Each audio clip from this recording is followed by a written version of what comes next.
Hello, everyone. Hello. We are about to get started in a few minutes, so if you wouldn't mind making your way to a seat in sight and maybe sit next to someone that you don't know, so you get to meet someone new tonight. So please make your way to your seats soon. Thank you.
Hi again, everyone. We will be imminently starting in a few minutes, so please find a seat in the room as soon as possible. Thank you.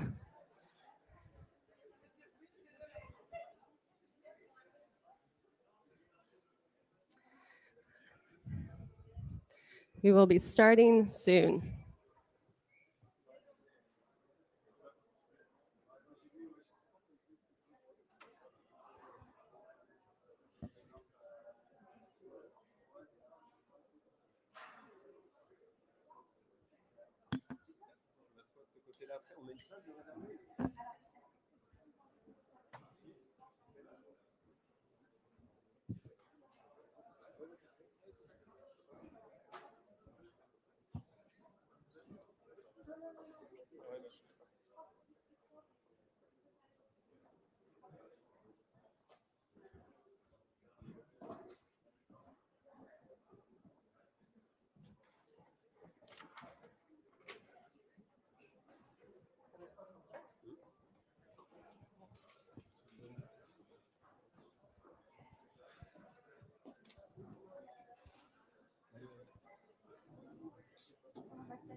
Enchanté, Benjamin. Julien. Vous allez Ouais. Très bien. Please feel free to sit next to people that you don't know, so you get to meet a new person.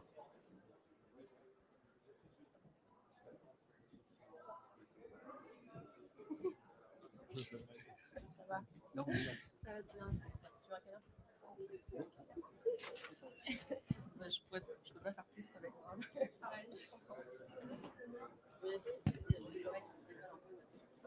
un autre scotch.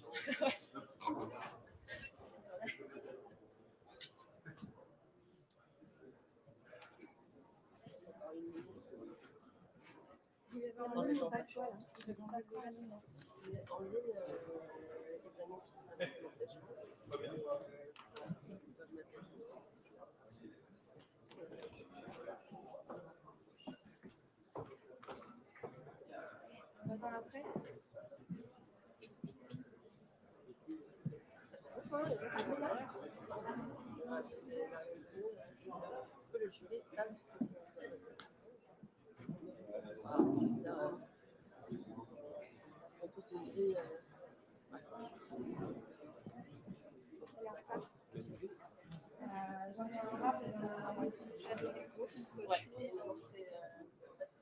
On y va là, on attend quoi? C'est à vous, vous avez le go. Excusez-moi, juste Emmanuel Gouraud, qui est membre du jury, vient de m'appeler. Il a un pépin. Il n'est pas membre du jury en fait, il est membre du comité de présélection. Ah bon? Donc il n'y a pas de problème. Ah bon? Juste Geneviève. Ah bon, bah top. Excusez-moi, je pensais qu'il était au niveau du jury. Il est coincé dans un métro, il arrive ici. Il arrive. Ça marche. Bon, ok. Merci. Je suis sûre. Ouais, go. Allez, parti. Go. Ouais. Je vais m'attaquer. Allez, c'est parti. Allez, Hi everyone. Hi everyone. I'm Aurélie Dubois, General Delegate of Respect Ocean, and I'm delighted to be with you today for the third edition of our Ocean Pitch Challenge contest, co-organized with Sustainable Ocean Alliance, represented by Benjamin Lesage. Bonjour, hello everyone. So my name is Ben Lesage and I am representing the Sustainable Ocean Alliance in Europe. And I am very happy to be with you today. For those who are not familiar with our work, SOA is a global ocean restoration nonprofit with activity in more than 43 countries. In the last years, we have supported and accelerated 266 ocean solutions, including 45 ocean tech startups, all working for the preservation and the restoration of our oceans. Today, we would like to begin this event by telling you a short story, the Ocean Pitch Challenge story. Because 4 years ago, Benjamin and I met at an ocean event in France. He had just joined SOA, and I had just started to run Respect Ocean. Quickly, the idea of this contest blossomed, and it was the beginning of our alliance in France, which is getting stronger year on year. Yes, and I do remember the first edition of the Ocean Pitch Challenge 3 years ago already, organized in the middle of the COVID crisis, which already received several dozens of applications across the globe. Fast forward to today, and here we are with the third edition that has now grown truly global, with more and more partners joining us, and an official endorsement from the UN Ocean Decade received last year. Also, for the first time, the opportunity to run our grand final in person here at the Leonard office in this beautiful venue. Big thanks to the team at Leonard, and special thanks to you, Ludivine, for this very special collaboration initiated 5 years ago in San Francisco. Thank you. Thank you very much.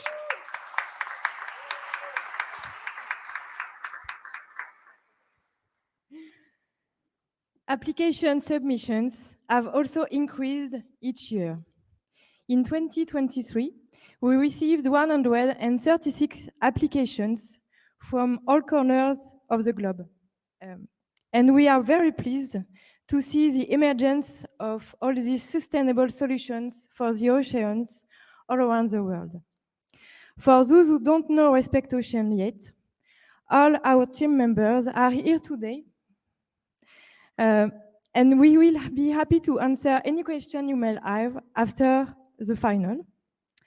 I would like to address now a special, very big thanks to my dedicated, amazing team, especially to Pia and Melissa, for their constant support in organizing this initiative. Thank you.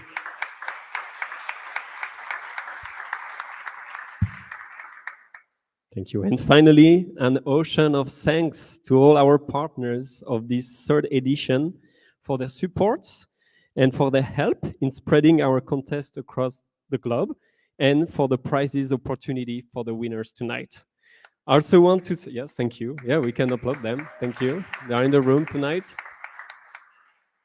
I also want to say a special thank you to our selection committee who started back in February to review the 136 applications that we reviewed and for the very difficult task they had to select the 10 finalists who will be pitching in front of you today. Thank you to them.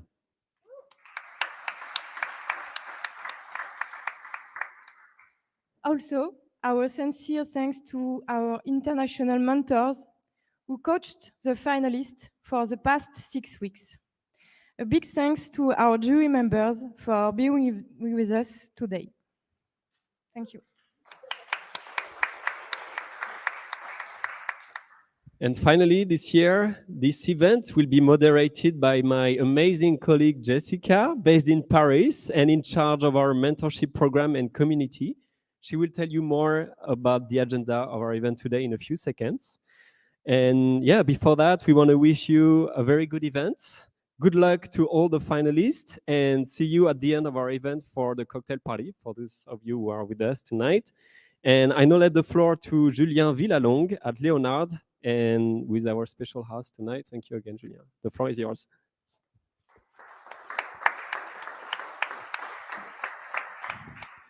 Thank you very much, Aurélie and Benjamin.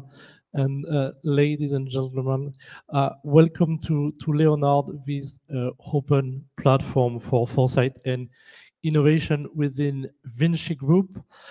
Here we are dedicating to nurturing a global understanding that is tuned to the challenges of the present and the future. And our mission is to investigate and to anticipate transformation that will empower territories, cities, and coastline maybe to reinvent themselves. You find yourself today in a space that thrives on debates. Here, experts, decision makers converge to shape the future of cities, territories, and market. This is an arena where concepts take flight and become venture. And it is our immense pride to host entrepreneurs who are crafting ingenious solutions to address the trials that our companies, our economies, our societies grapple with. Among these challenges, the climate emergency stands out as a significant call to action to prepare a future, our future, that will be different. Its repercussions are formidable, urging us to be persistent in our quest for innovation. It pushes us to be proactive, to be conscientious, and to elevate our standards when we conceive and execute new projects and solutions. In 2022, thanks to Ludivine, we partnered with the Sustainable Ocean Alliance, diving deep into the blue sustainable economy. Understanding their crucial role into moving towards a greener future, we have included seas and oceans in our conversation and plans. We envision future where the public sector, where financial institutions, when private companies, where innovators unite their efforts towards transformation. And I think that to achieve this, it's essential for us to work together, to know each other, to better understand each other. We looked into the formidable challenges faced by sustainable blue economy, from harnessing marine renewable energy, aligned with the EU objective of 40 gigawatts of marine energy by 2050, to adapting coastlines in the age where 50% of our beaches are predicted to vanish in century's end. And we began to chart out strategy to safeguard and regenerate oceans, which is a common good that we all benefit from. This sustainable bloom economy is not just an asset, it's a beacon guiding our journey toward a greener future. I think it compelled us to recalibrate our understanding on the planet's equilibrium, understanding that ocean hold the key to the next major breakthrough and innovation. And to this end, I warmly invite each of you to join us on this exciting journey into these uncharted waters. As we continue our exploration, I'm thrilled to invite you to our upcoming event on June 22nd, right here at Leonard, during our annual Building Beyond Festival. And we will be honored to have with us Arnaud Renaudin, who is maybe on the... Okay, Arnaud Renaudin, yes, who will enlighten us about the fascinating world on marine biodiversity and biomimicry. And we will uncover this answer together on June 22nd. I would like to take this opportunity of opening remarks to express my congratulations to Respect Ocean and Sustainable Oceans Alliance and its partners. I think that your combined effort and dedication in orchestrating this challenging has not only been successful, but has also light us in with the spirit of innovation. So thank you for this action. I think we can keep uploading them. So thank you again.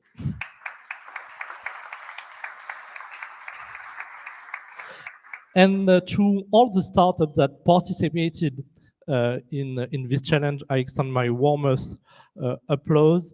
Your commitment, your enthusiasm has played a crucial role in shaping this event. I think you've reminded us that every challenge is an opportunity, and for that I congratulate you once again.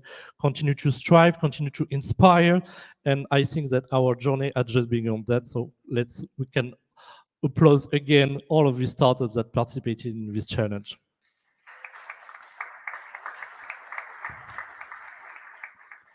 And as I'm finishing this remark, to all the entrepreneurs that are preparing their speech right now, so we wish you the best of luck. I think that the jury will be also with me on this word.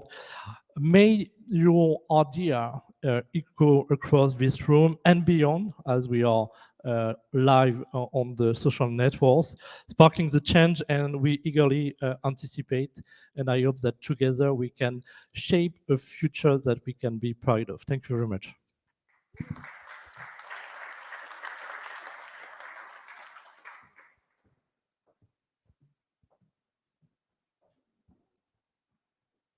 Click.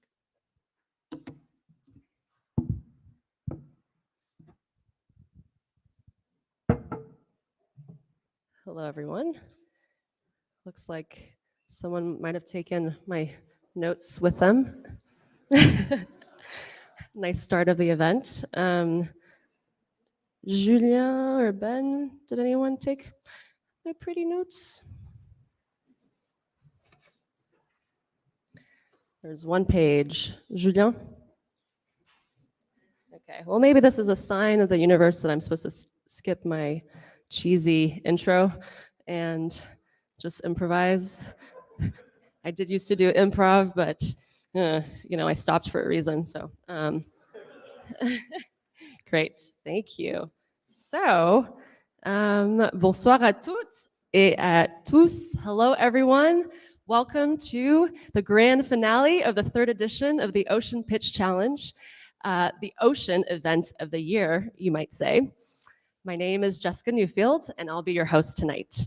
And before we start, I just wanted to share a few words from my heart. Friends and fellow ocean enthusiasts, tonight we come together to confront the urgent challenges that plague our oceans. We gather round as we embark on a journey that not only celebrates the regenerative businesses and the future of the ocean ecosystem, but also embraces a nature-positive vision for our planet's well-being. Pollution, habitat destruction, overfishing, and climate change have brought us to a critical juncture. But fear not, for we stand on the cusp of a transformative movement that seeks not only restorative justice, but also a fundamental shift in our relationship with nature. The regenerative businesses and startups that will grace our stage tonight are more than mere champions of innovation. They are beacons of hope for a new way of doing things.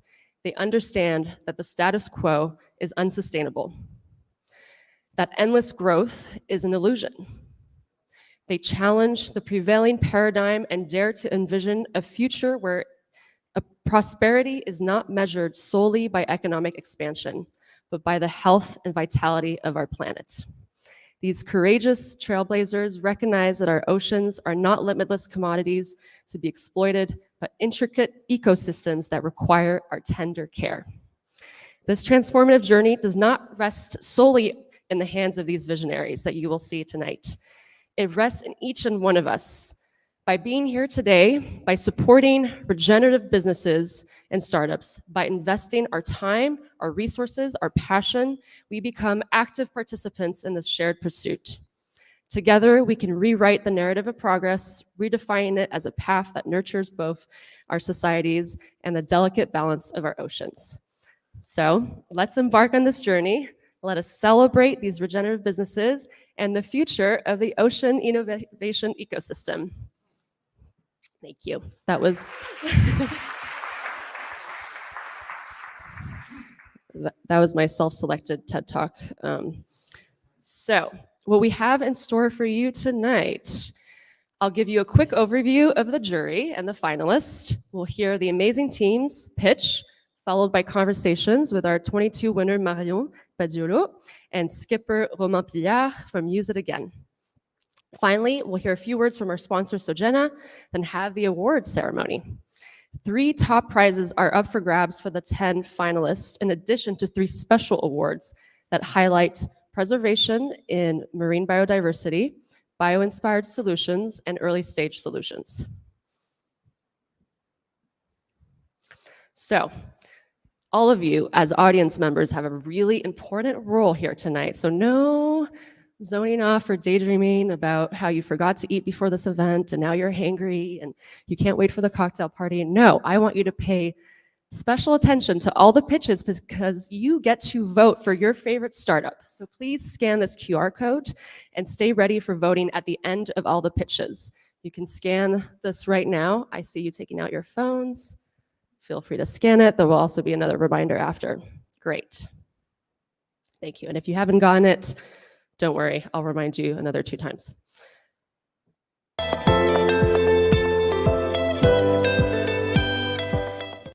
Okay, so we have with us a very impressive jury committee here who have kindly taken their time to be here with us tonight to evaluate the startups. So please feel free to do a little wave, jury members, when I call your name so that other people know who you are. And so when we're in the cocktail party, maybe it'll be a little easier to break the ice. So we have Cyril Barnerias from the French Biodiversity Agency. Thank you, Cyril. Vincent Dumézel from the United Nations Global Compact. Thank you. Philippe Kunter from BPI France. That was a timid wave. Okay. Santiago Lefebvre from Change Now. Marion Padiolo from Finsolets France. Geneviève Ponce-de-Ladrière from Europe Jacques Delors. Olivier Rebaud from Swan Capital Partners, Marie-Noëlle Tinediev from French Maritime Cluster, thank you, and Olivier Wenden from Prince Albert II of Monaco Foundation. Thank you, jury members. We are so excited to have you here. And so all of you know what the jury will be evaluating the startups based off are 4 criteria. So 1 is quality of the pitch, impact of the solution, feasibility and development potential of the solution, and then financial viability and economic model of the solution. So they will be grading the startups as we go, and we will have 20 minutes at the end to deliberate. Well, they will be deliberating privately, but we'll be thinking about it in our minds too. And so yes, and now we are getting close to the pitch. I know, we're getting angsty. A few moments longer. So I'm excited to present our finalists who are coming from all around the world. We have teams from Tanzania, the USA, France, Vietnam, Norway, South Africa, Austria, and Rwanda. So we are really proud that this year's Ocean Pitch Challenge is the most international challenge that we've had so far. So please welcome Elena Silas from Arena Recycling, Amber Sparks from Blue Latitudes, David Fode Camara from Eco Environment, Jeremy Lucas from Paradoxal Surfboards, Declan McAdams from Pinovo, Arnaud Guérimont from Project Cure Sargasso, Theodore Batik from CFAR, Kevin Betbetter from Spirit Marine, Barak Eckstein from Ton to Ton, and Lena Menchenkova from Blinder. Woo!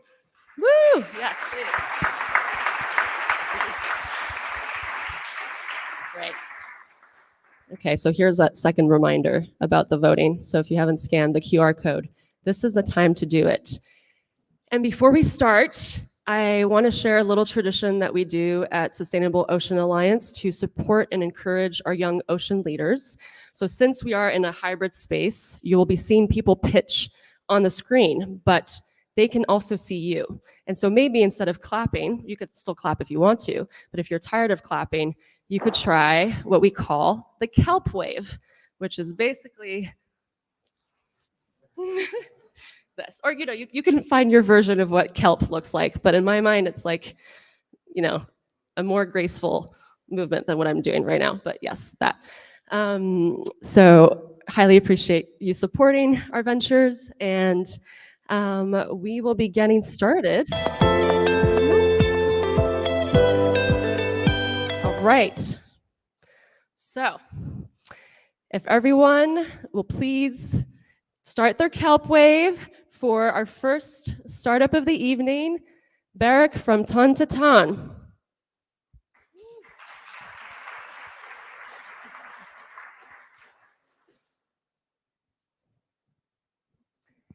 Oh yeah, and if we have technical difficulties, I also planned some amazing ocean jokes. You're really gonna love me by the end of this evening. From the régie, is there anything all good? Okay, well, I'm just gonna do the joke. Oh, okay, we are here.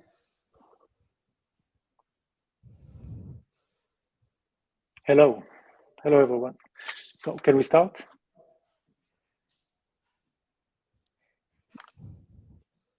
Yes, Barak, you need to share your screen with us, please. There you go. We can see it now. Okay. So I will start. Thank you. Hello. Hi. 3 years ago, I found a shopping bag claiming to be made of ocean plastic. It wasn't, but the idea got me so excited. So I traveled along Cambodia and Vietnam seeking for ocean plastic. I discovered tons of mismanaged plastic everywhere, but only non-recyclable, low value. I called it orphan plastic, since no one was accountable or collecting it due to lack of profitability. I realized that while we take value plastic from polluted areas, we leave non-value behind, abandoned in the nature. So I started Ton to Ton with 1+1 solution. Companies using recycled post-consumer plastic can support collection of non-recyclable plastic from coastal areas, leaving nothing and no one behind. Now, It's a market transition, a shift from selectively collecting only value material, only recyclables, to an inclusive collection of all plastic, equaling to the material they use. Our solution is financed by ocean-bound plastic credits. It's a third-party, certified, profitable, and scalable system that helps brands support the reduction of plastic pollution and make an impact that would never happen with otherwise. We set up a community-based collecting system and segregation units, collecting nearly 3,000 tons of orphan plastic, created jobs, raised awareness, and established a material recovery facility with production line converting hard-to-recycle plastic into building materials. I'm calling brands using post-consumer plastic. Work with us. Let's build a responsible collecting system and beat plastic pollution by leaving nothing and no one behind. Thank you for listening. Thank you, Ton to Ton. Wonderful pitch. Now we will put 3 minutes on the timer for questions from our jury members. Don't be shy.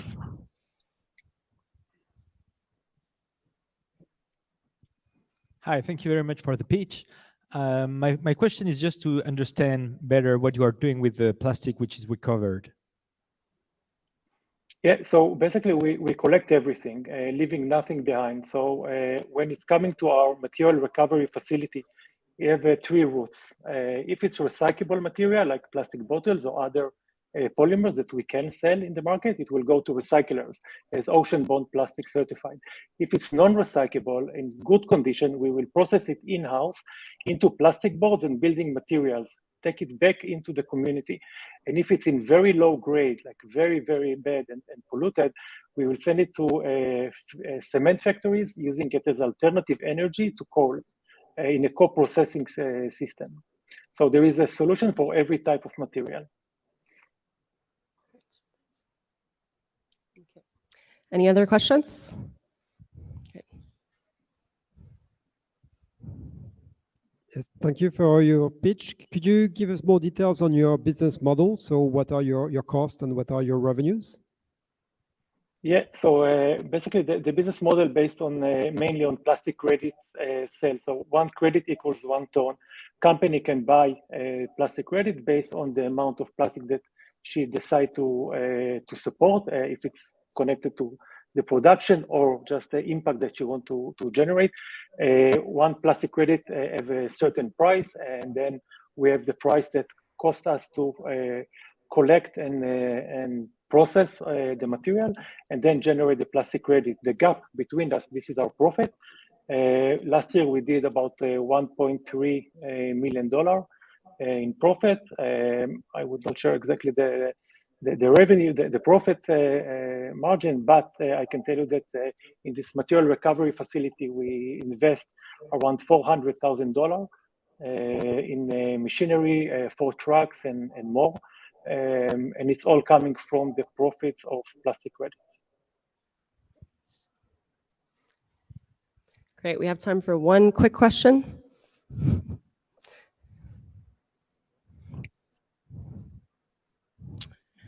Okay.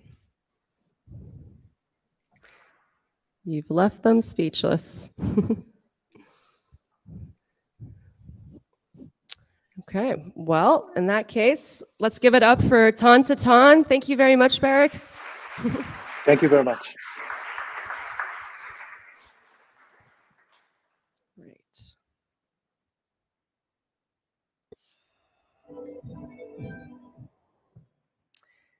Okay, and now for our second startup of the evening, we have Amber from Blue Latitudes. Please give her a warm welcome.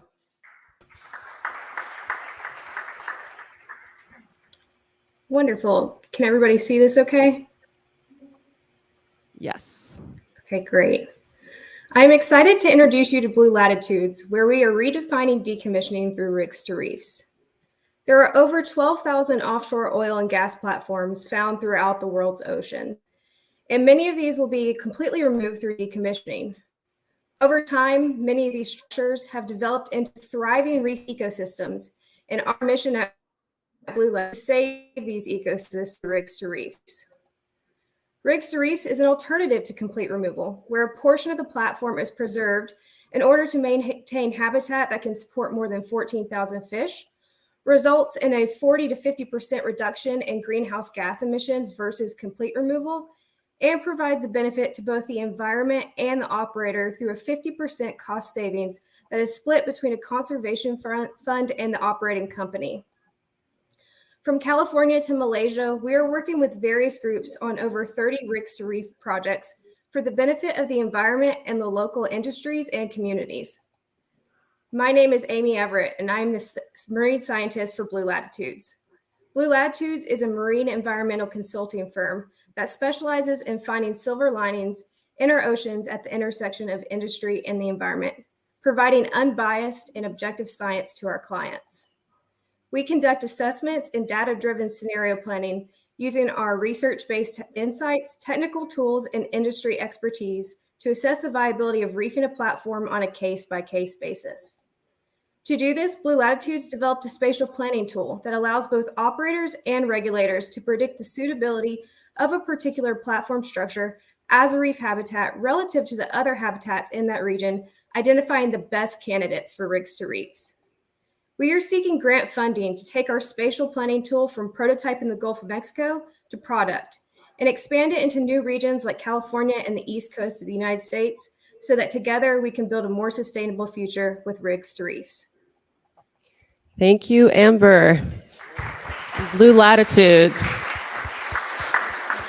Okay, so another 3 minutes on the clock for jury questions.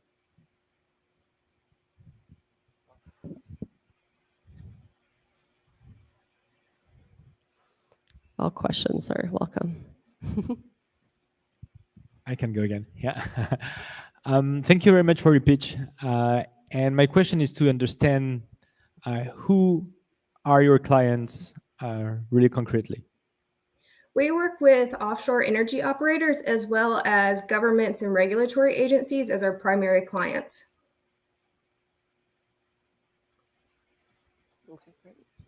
Yes, hello, thanks for the pitch.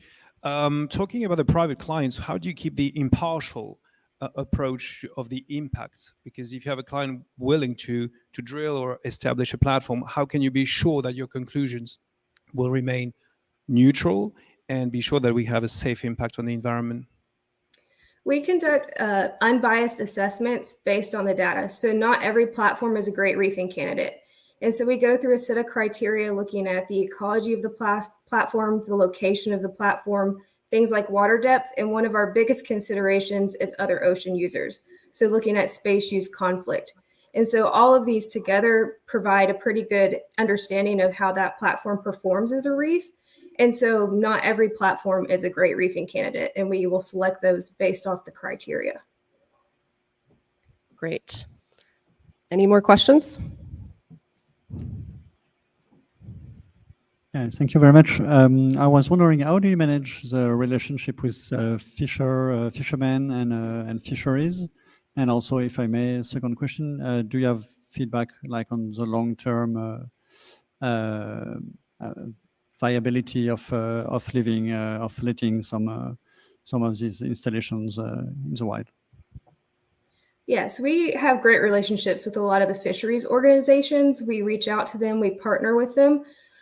Depending on the region, we talk to local fishermen to understand the value of the structures, and they oftentimes inform a lot of our assessments that we do independently of the fisheries by looking at things like vessel tracking technology or vessel movement around the platforms to understand how the fisheries stakeholders are interacting.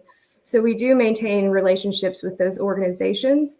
For longevity of the platform, there hasn't been a concrete estimate, so it's still ongoing research, but they predict, because it is just the structural steel that's being left into the water column, that it's going to last hundreds and hundreds of years. Thank you. And we have time for one more question, quickly. Sorry to steal the mic. I was just wondering if you were planning to disclose the information that you would have gathered for certain clients, maybe not initially, but after a certain period of time. Yeah, so sometimes our work actually ends up, we'll put it into a publication. So there's been a lot of research on platform ecology that has been published, and then working with our operators, if we find interesting findings that would add to the literature, we often get approval to go ahead and publish that literature. Wonderful. We'll give it up for Blue Latitudes. Thank you.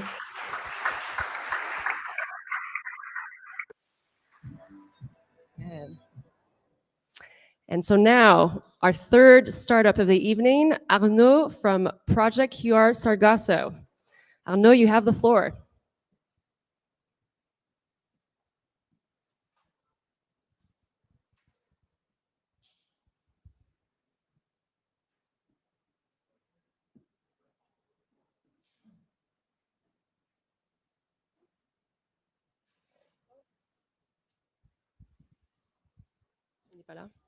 Okay. We're going to come back to Arnaud and go with David from Eco-Vironment. Please give it up for David.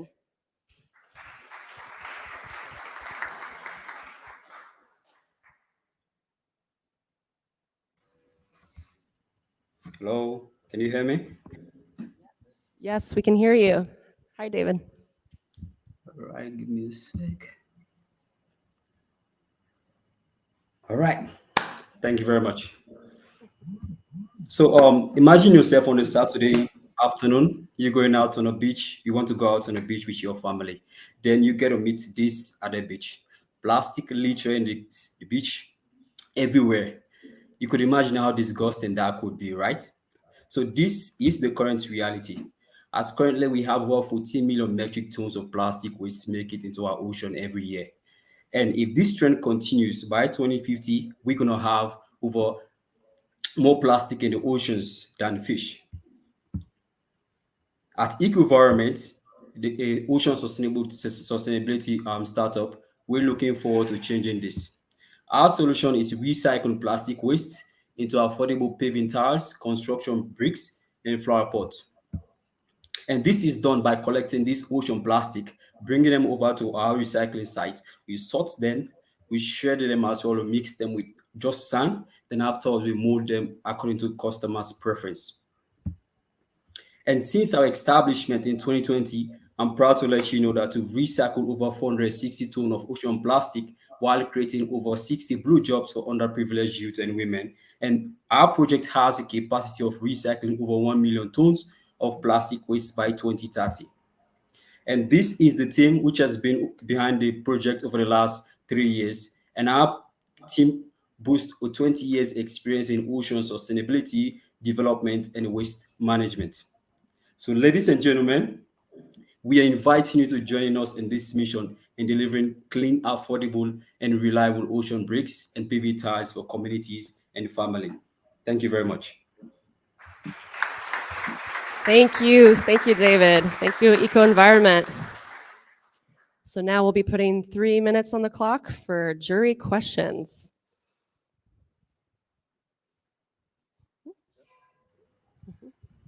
Yes, thank you once again. And can you confirm that you use any kind of plastics?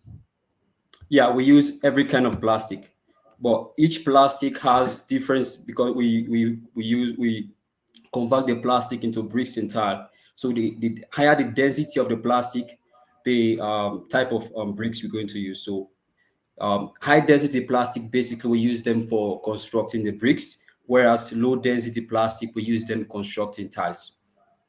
Thank you. And do you buy the plastic or is it collected free of charge? Yeah, so that's one of that's one of the ways we've created jobs for underprivileged youth and women. So they help us go out to the beaches and collect this plastic and bring this plastic over to our farm. So when they do, we incentivize them per kilo of every plastic they bring. And as well, we go out to the landfill sites and communities in our oceans and bring plastic. So we have a two-way street of having plastic through plastic collectors and through us going out to the field and collecting this plastic as well. Great. Any more questions? I see one over there, too. Yeah, thank you very much. Do you have feedback on the longevity or degradation of the pavement once it's installed? Yeah. So Our bricks and tiles are 3 times stronger than conventional bricks. Since 2020, the bricks we've installed, the paving tiles we've installed, they are still intact and well to do. They can be used in any given condition. So basically, over the last 3 years, the bricks and tiles we've installed, they are currently there in good condition.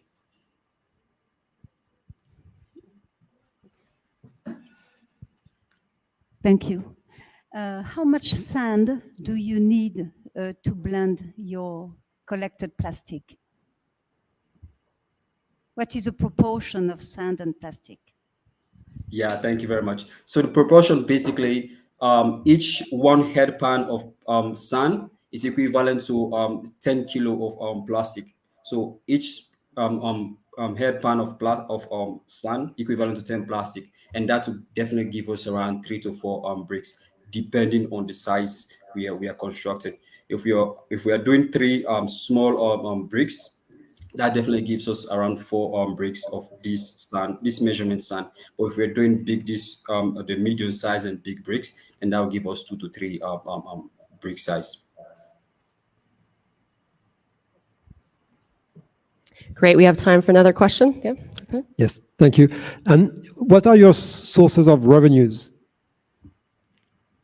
So we do business to customers revenue sales, then we do business to business sales. So usually customers come to us and order bricks and tiles in small quantities, so we sell them to them. Sometimes as well we have construction companies that usually come to us and order tiles in large quantities. So we operate in business to customer business model, while we also operate in business to business model. Great. Thank you. Wonderful. Thank you so much, David. Please give it up for Eco-Vironment. So since Arnaud is sick, we're bringing in his colleague to give the pitch for Project QR Sargasso. So keep the love, keep the kelp, ocean, seaweed love for Project QR Sargasso.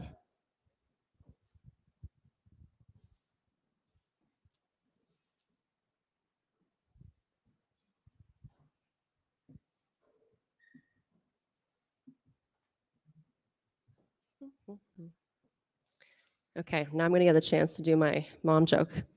Okay, so what did the ocean say to the shore? Nothing. It just waved.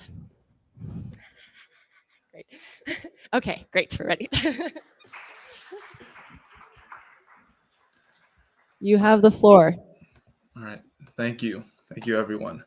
Hello. We are Project QR Sargasso, and we seek to transform a liability into an opportunity. 24 million tons of sargassum floating in the Caribbean are threatening aquatic life, food security, coastal economies, and tourism. It's widely considered a major problem now, but we see the amazing potential in sargassum.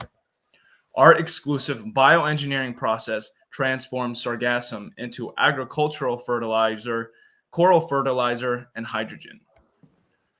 Our agricultural fertilizer does not contain fossil fuels. It regenerates global topsoil without any side effects. Our coral fertilizer will accelerate coral growth. It improves underwater biodiversity. And our third product is hydrogen, generated from the source of that rotten egg smell. It improves energy mix efficiency. In order to bring these products to life and to market, we have in place strategic partnerships now. Our sargassum collector is SOS Carbon, based out of MIT and the Dominican Republic. For research and development, we're working with Cornell Cooperative Extension and SUNY Polytechnic Institute over in the United States. Our hydrogen can further as a solid for export by our partner Galaxy FCT.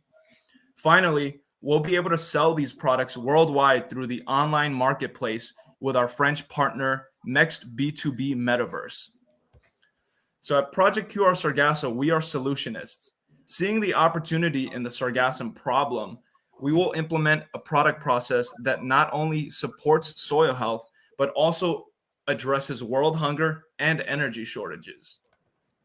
We offer you the opportunity to participate in our disruptive solution and this better future. For more information, visit www.projectqrsargasso.com. Profits from our company will go towards restoration at Project QR Restore. Thank you. Thank you, Project QR Sargasso. Thank you.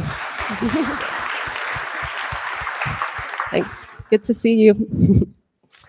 So now you know what comes next. Jury time. Jury question time. Okay. How will you collect sargassum, and how to predict where sargassum will show up?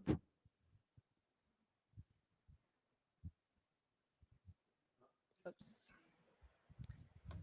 Oh no. Are you with You're us? back. Could you hear the question? Yeah. I could not hear the question. I'm in the US. I'm sorry. Could you be able to repeat it? How will you collect sargassum in the ocean, and how to predict where sargassum will appear from a year to year? That's a great question. So sargassum is already a landmass now, stretching all the way from Mexico to Brazil, even appearing in Africa. So our mother base will be Quintana Roo, Mexico. So you may have heard of Tulum and Cancun. Quintana Roo, QR, that's the peninsula on it. We'll basically collect it by basically picking it up straight off of the beach, but there are hazardous byproducts. So we will have to implement PPE standards. And as said before, again, like our collector officially will be SOS Carbon, which is already doing the collection. And that company has a device that you attach onto a fisherman's boat. So when the fisherman is sailing around in the waters, it's just passively collecting sargassum. So that way we don't have to worry about all parts of the process, and we just focus on processing. Yeah. Great. More questions? Yeah. Thank you very much. Sargasso at sea can harbor a lot of biodiversity. How do you ensure the collection of sargasso doesn't impact negatively biodiversity? And I was wondering also, sorry, second question. I was wondering also if how you manage the issue of pollutants that can be integrated by sargasso at sea, like cyanides. I mean, they can have a lot of pollutants and also a lot of silicium, which can be difficult when you process it. Yeah, thank you. That's also a great question. So it's important to distinguish that sargassum is a genus.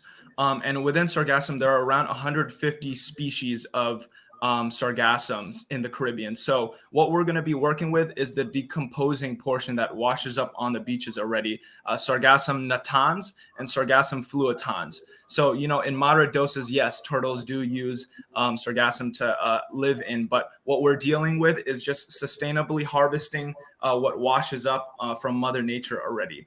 And to address the second question, that for those pollutants, we would essentially apply materials recovery and sort of metals recovery. So something new out of MIT was that they found that if you add rust to a slurry, the rust can bind with cyanides that you mentioned, arsenic that you mentioned, and then sort of form metalloids. And so part of our process would be binding all these unwanted materials and basically taking them out of solution with a magnet.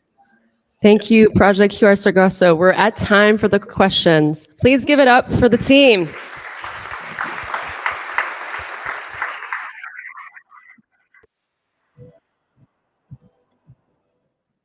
Okay, so we're at our fifth pitch, and then we're going to take a little break, but not really a break because we'll be talking more, but a break from focusing on the pitching. So please give it up for Lena from Blinder.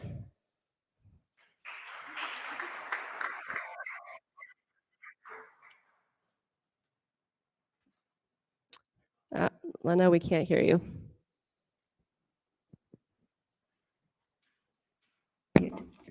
I muted my mic, sorry. Hello, everyone. Yeah, can I start now? Yes.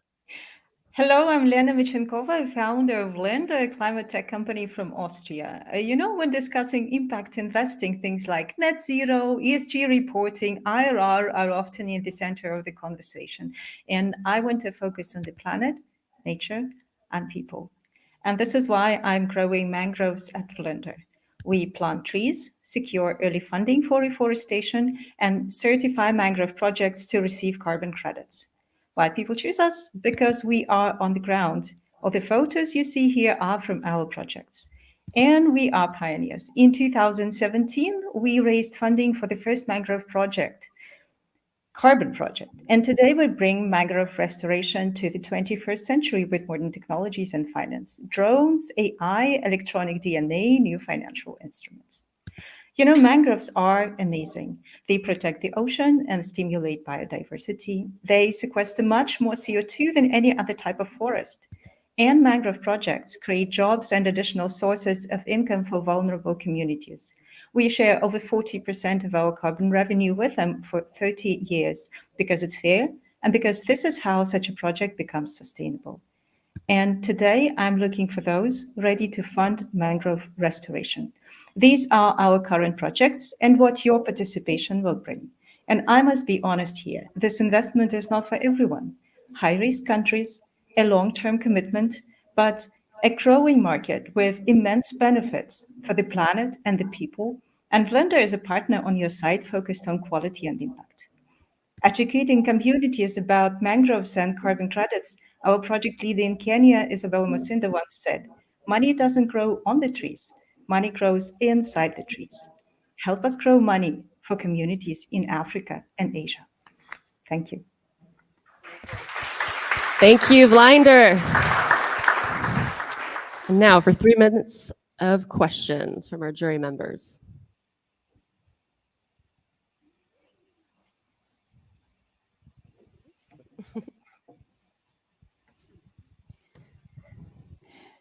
Do you face difficulties for certification obtention?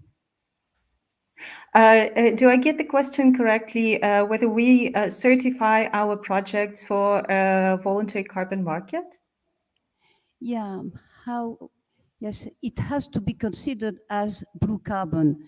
Is it something that you obtain easily through certification? Yeah, we certify question. our projects with Vera, and their blue carbon methodology is considered to be the leading one. So we certify our projects for VCS certification and CCB and also SD-Vista. Okay. Thank you. Any more questions? I had actually 2 questions. Mangroves can be in some places quite diverse in terms of species. How do you manage that? Do you plant different species? And also, do you have feedback on the long-term installation of mangrove trees? Because it can be difficult in some places. Thank you for the questions, because it's actually quite an art how we pick the species. We have experts on the ground. We also communicate with the communities, with the local indigenous communities, and get their indigenous knowledge on the particular species which grow in this particular area. So we are very peculiar which species are in a certain area. These are always native species which used to grow there, which are growing nearby. So this is how we pick the species which we plant. And with the term of the project, all the projects are calculated to be, are certified to be for 30 years. And after that, we also plan to turn it into a conservation project. So it's going to be even longer than that. We do these projects with the communities. This is the only way how you can make sure that the project is sustainable. So we share our carbon revenue with them. They are incentivized to take care of the reforested areas. So this is how we make it happen. And yes, we monitor and we kind of, if there's a certain loss, we can replant what is lost. Wonderful. That's all the time we have for questions. So give it up to Blinder. Thank you, Thank you Lena. so much. Thank you. Wonderful. So we are at the halfway point. Whew. I feel like I was in the pitching room with them. And now we're going to take a little pause in the pitching to let the next 5 teams get prepared and invite Marion Badiolo to the stage. So Marion, if you want to join me. Yeah, I'm trying the slides. Okay. It's hard to perch on here. We did it. Great. So Marion was the 2022 winner of the Ocean Pitch Challenge. Oh yes, I think we should give Marion a mic. That would be good. Great, thank you. So welcome back after a year. I love that we're both curly girls and both wearing blue. Makes me feel seen. So can you tell us more about your experience last year at the Ocean Pitch Challenge? I'm not sure it's working. It was such an incredible experience, actually. It was just great to know that I was part of the 10 finalists. It was such already something incredible for me. And when I won after the 2-minute speech, I had almost a heart attack, actually. It was so emotional, and it's a real recognition for the solution we developed with Finsulate. So I will remember this experience for a long time, for sure. And can you share more about Finsulate's mission and what have you been up to in the last year? For instance, for this speech, I wanted to make visible this invisible pollution of anti-fouling paints. And Finsulate is an alternative to this toxic anti-fouling.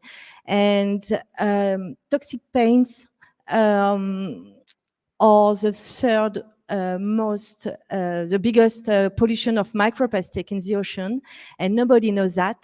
And this is something that we need to know, and we don't realize this pollution because we don't see it. And it was all about the pitch I made. So Finsulate is a self-adhesive, completely non-toxic, that work mechanically and not chemically, and protect boats and all underwater equipments. And the deal is to protect the equipments and preserve the marine life. That's it. Thank you. And looking at the blue economy space and other ocean startups out there, what advice would you give them to help them in their journey of commercialization and also protecting the ocean? I would say that the blue economy and innovation are more and more listened to, and what I notice is the youth is daring more to set up project, to find finance and so on. And for Finsulate, for instance, we found that after COVID, there were a before and a kind of after. It's like if people just are more conscientious and are okay to face and to resolve together the challenge. But yeah, it's a lot of to do, but we are still working on it. Yeah, the work never stops. Yes. And hopefully we get some sleep still, but yes. And looking specifically at the investors in this room, if you had a message for them about the blue economy space and how to support startups like yours, what would that message be? I would say I'm in a fundraising project now, and I'm like all the startup, and we are like a team. And if the investors are believe in us, in optimism, without naivety and with pragmatism, but we can look together further. Investors are financial, are part of the solution too. So we need all together, we are part of the puzzle. And if we want to have a better world, we need to work together more and more. Absolutely. Thank you, Marion. Thank you. Is there anything you'd like to add to that and share about what you're up to right now or where people should look for your work if they want to get in touch with you or anything you want to share? Oh yeah, finsulay.fr to know more. And I just want to say to all the picture, it's a really good luck and just be with you and stay with you. That's it. Thank you so much. Thank you.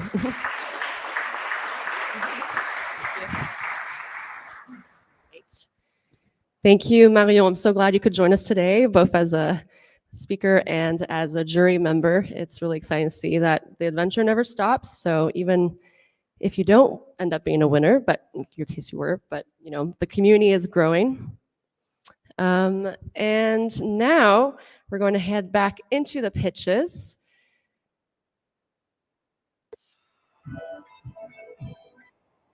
Okay. So I'd like to call to the stage Theo from CFAR. Theo, you have the floor.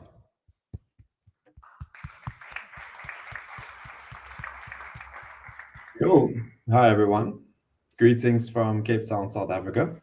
I'm assuming everyone can hear me.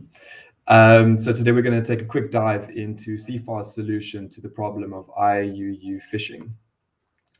IUU fishing is currently the main obstacle preventing us from achieving sustainable world fisheries. And the problem costs a staggering 10 to 24 billion US dollars each year. And 40% of the impact of this is on West Africa. Now, there's many aspects of this problem of IUU fishing, but it turns out that failure to broadcast vessel location is common to many of them. And this makes sense, right? Let's say I'm a ship conducting fishy business in a marine protected area. Chances are I'm going to stop broadcasting my location. So in other words, vessels tend to go dark when they do dodgy things at sea. Now at CFAR, we've developed an innovative, cost-effective, and scalable solution to this problem. As you can see, it's a software-based service that leverages machine learning and high-frequency radars to accurately predict in real time the locations of these dark vessels. This service is being offered on a subscription basis to government organizations concerned with coastal security and marine resource protection. Now, given the massive costs of IUU fishing globally, and the fact that around 80% of IUU fishing takes place within the visible region, within the visible range of high-frequency radars, we estimate that this opportunity is worth up to $19 billion annually. Because we're software-based and because we're focused on integrating with existing systems, and also because we have a very diverse customer segmentation, our solution is feasible and it can scale easily. Thank you so much for your attention, and I'm happy to take any questions. Thank you, Theo. Now for the questions. See one here.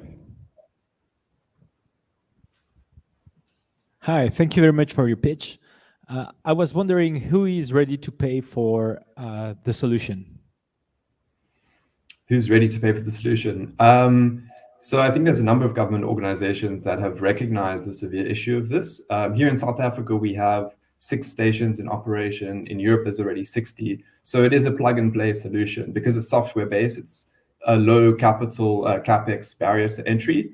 So I still need to test the market. We are running on a hypothesis. It's early stages, but I do think people will be ready to pay for this software. Thank you. Thank you very much for the pitch. Once you have localized the illegal fishing vessel, what's the next action possible?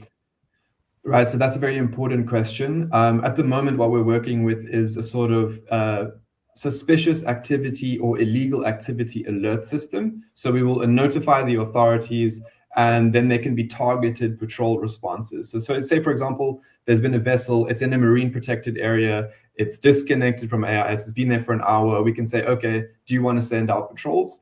In terms of long term, we're looking to partner with satellite imaging solutions, as well as unmanned aerial vehicles, so drones and that sort of thing, to get the more explicit evidence.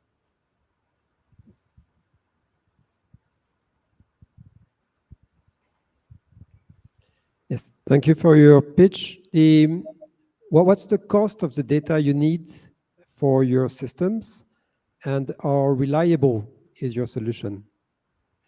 Right, so in terms of the cost, we require AIS data, so that's the standard vessel tracking data. That comes in high resolution. It's about 3,000 euros for a year's worth of data.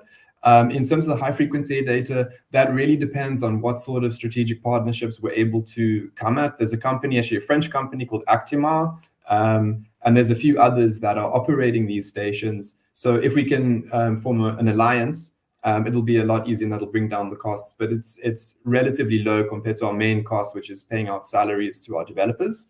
I missed the second part of your question. Please repeat. So reliability of your solution, I mean, can you spot all the dark vessels or just some of them? Right, okay. So right now we're actually raising a grant round just to finalize and get a very clear accuracy for this. Right now, what we're working with is it's a loss function value. So we've seen that it's very low. And we've also seen that the evidence, it looks reasonable. We can see what look like vessels to be following trajectories out of ports and back to other ports. But that's the next step for us to really just finalize and make concrete our accuracy. Thank you. Great. Thank you, CFAR. Cool, thanks everyone.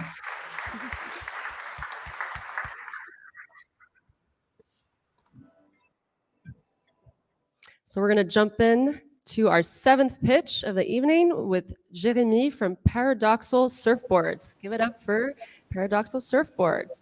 Or wave. Hi, Ben. Can you hear me? Yes, we can. All right, here we go. So my name is Jeremy. I'm from Brittany in France. I grew up near the ocean, and I've started surfing 15 years ago here in Douarnenez, in the middle of the seaweeds. Every year, around 50 million kilograms of green algae are collected in Brittany alone. That's incredible. And in 2019, I felt ill after surfing on that beach, and you can see on the screen, polluted by green algae. But despite the seaweed and my illness, I have always been fascinated by the beauty of surfboarding. It's a sport practiced in the ocean by around 35 million people all over the world.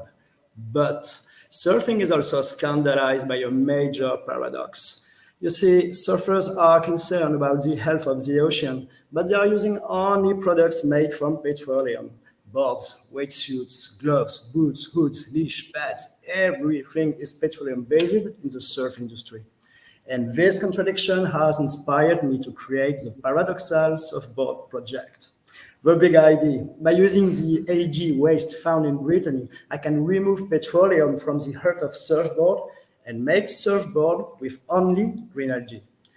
The innovation of the project consists as well with all my technical partners by using the 3D printing technology to build a new generation of surfboard with a great design inspired by biomimicry with zero waste generated. So today, my first dream is to catch $200,000 to enter in this market estimated at more than $3 billion. And next step, to catch $400,000 to develop other water sports equipment with the same process. So let's take the next wave together, because Paradoxal Surfboard is the solution to surf in the greenest way possible and make surfing more responsible for our beautiful ocean. Thank you for listening. Thank you. Thanks so much, Jérémy. So now we have our time with the jury. Who would like to ask a question? Two questions. One, how will you collect green algae in before it vanished? I mean, it ends up on the shore while preserving the ecosystem, the coastal ecosystem, which is always kind of a challenge. And second, more interested question: your surfers or the other part, when will be the guitar made out of algae? All right. For the first question, for the fresh algae, we are working with a technical partners, Holdmix. They are collecting the fresh algae, and they are making some powder like this one. Looks like that. Usually it's pet food, you know, but at one moment of their process, I can pick it off. And with this powder of fresh algae, we are working with another one partner, technical partner, for making a coil like this one. And with that, you can print objects with the 3D printing machine, doing something like that, actually. This is just a 3D printing object. So this is for your first question, but I did not understand the second one. Can you just repeat, please? I was just, it was more of a joke if you are planning to make a guitar out of algae as well. I have a customer. That's a funny question because, you know, actually, there's 3 years ago, I used to have to work on a design office, and we were making 3D printing object for many customers, and one of their customers, there was a guitar to do. So, but we can do what you want. That's the usual combo, I mean, surf and guitar. But you know, for this project, if it works later, I mean, if it works for surfboard, can works for paddle, kayaking, skimboard. That's the same problem, the same process, same solution.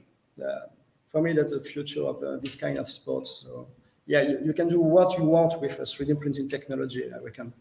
Got time for one more question? Yes. Thank you for your pitch, and I like your solution very much, I must say. But I have a question. Have you started to sell your boards, and are you successful? Are you competitive from a price point of view?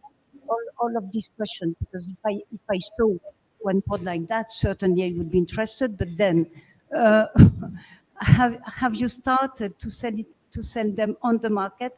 And have you already met success? All right. I can explain you the plan. We did not sell it yet. I've got a fresh new associate, Jean-Noël Schilling, and we plan to create the company in the couple next month or weeks, month. Depends of our access in the French tech network for the next week. So we're gonna go to create the company. And after that, the plan is to create a micro factory here in Brittany, in France, work on a B2B model with major players like Gong Galaxy, Decathlon. There's many of them in France and in Europe. And after that, if it works for the next 2 years, it's to duplicate the concept overseas and probably in the United States, because there's a 50% global market over there. Okay, thank you, Paradoxal Surfboards. Sorry, we're over time, but please continue conversation after. Thank you for that.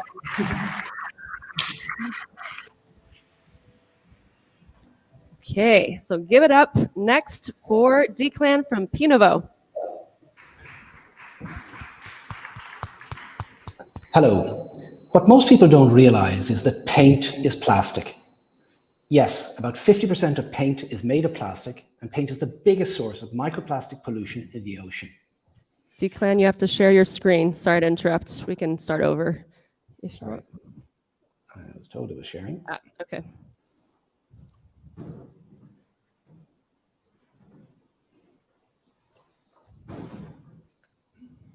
I'll try again.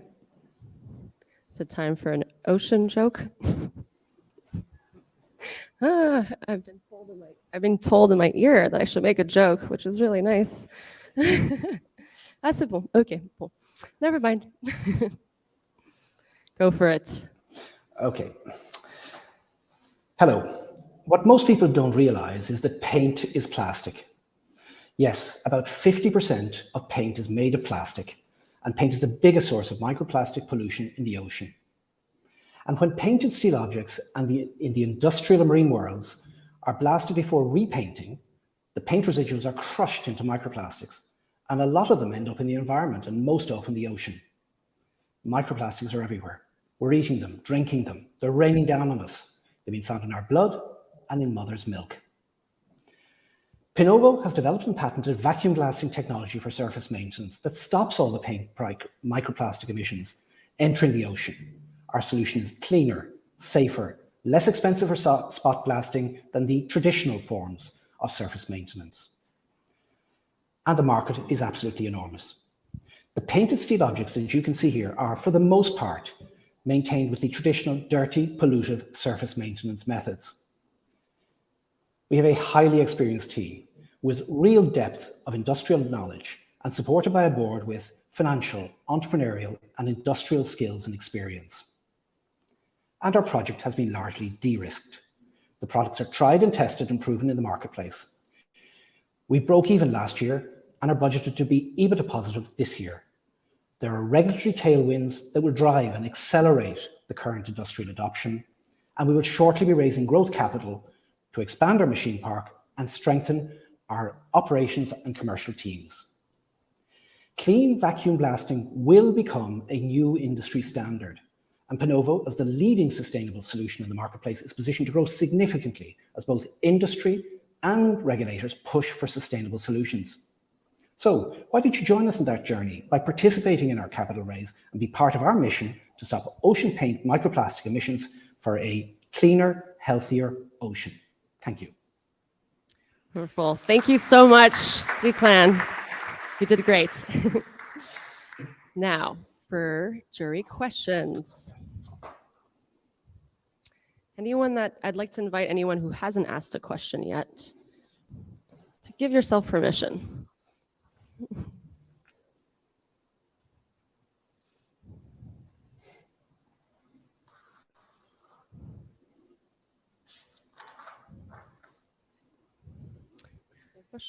Or other people who've already asked questions too. Hi, can you tell us a bit more about the regulatory aspects you were mentioning at the end? How this really changing the game for you? Absolutely. Well, there are two main drivers. One, the EU Green Deal has a commitment to reduce microplastic emissions into the environment by 30% by 2030. And the EU Commission is currently working on a report which was due out by the end of last year on both the sources of microplastics and actually the regulatory measures to achieve that reduction. Second piece is the UN Plastics Treaty, the negotiations for which commence second round next week in Paris. And as you probably know, the UN Plastics Treaty for the first time included microplastics in the definition of plastic pollution. So this is certainly going to give another driver for the regulatory movement to force paint companies to recognize the risk and to require users to take measures to stop mismanaged paint in the environment. Thank you. Any other questions for Pinovo?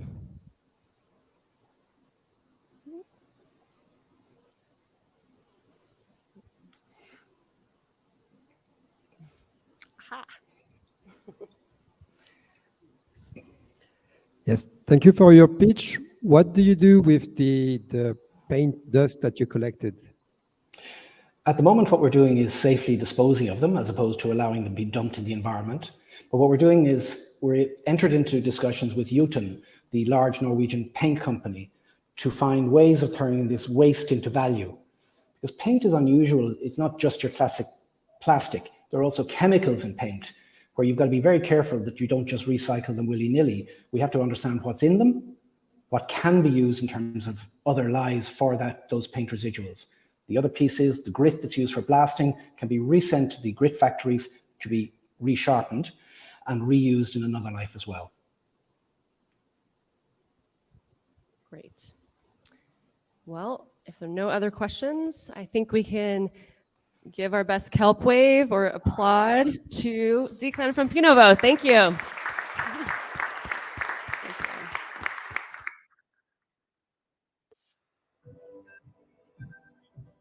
Okay, only a couple more pitches. I know you're all getting hungry and thirsty, but it's worth it, I swear. So without further ado, please give it up for Helena from Arena Recycling.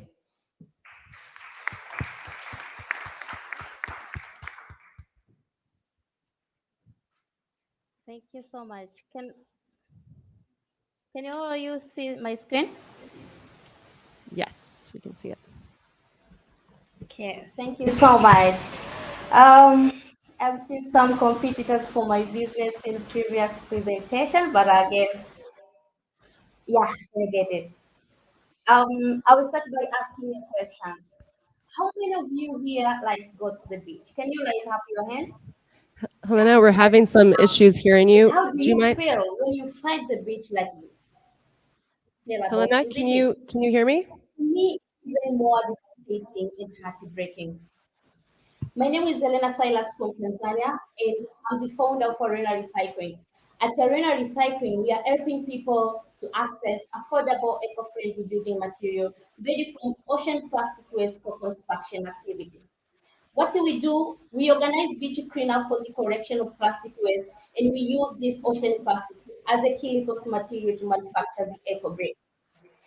Our products, EcoBrick, have been tested to the University of Dar es Salaam Department of Engineering and Kunststoff Institute German Field of Plastic Technology that proven that the EcoBrick is durable 4 times compared to the normal brick in the market. Its waterproof products, antifungal and anti-corrosive, but also that when you're using this eco brick, it's cost effective as we do not use the cement during the production and during the construction. So far, we have been able to collect more than 50,000 thousand kilograms of plastic waste from the beach. And also, we have been able to implement and complete 15 projects that save more than 1,400 tons of carbon emission. With this innovation, we have been able to create decent jobs, especially for women who are living less than $2 per day. And also, we have been able to reach and impact more than 60,000 people through our innovation and solution. At Arena Recycling, I'm not walking around, and here is the great tech behind this solution. And now we are raising 500,000 USD for making this innovation to the next level. But also, we are looking for partnership, mentorship, and in-kind support. I know from this room, there are so many key stakeholders for ocean and circular economy. We are looking for you. And here are the partners that we have been working for. For the ocean we need and the future we want, we need you to be part of solutions and taking action to remove ocean plastic. If you want to be part of this solution, please contact us. Thank you. Thank you, Helena. Okay, I think you can only hear us with your headphones. Can you hear? Yes. You can Yes. hear Yes. us. Okay, great.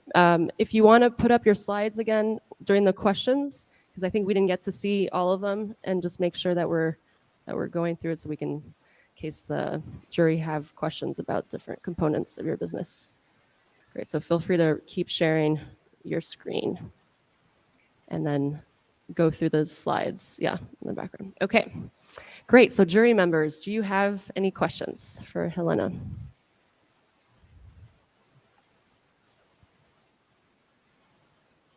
Yes, I see one. Unfortunately, it was not very easy to understand what you said, so I will ask very basic questions. If I understood well, so you are collecting plastic on the beaches and then transforming them into construction material. Is it correct? And in that case, which construction material? Yes. The eco brick. We are transforming plastic waste into eco brick for the construction. Yes, the eco brick, the building materials.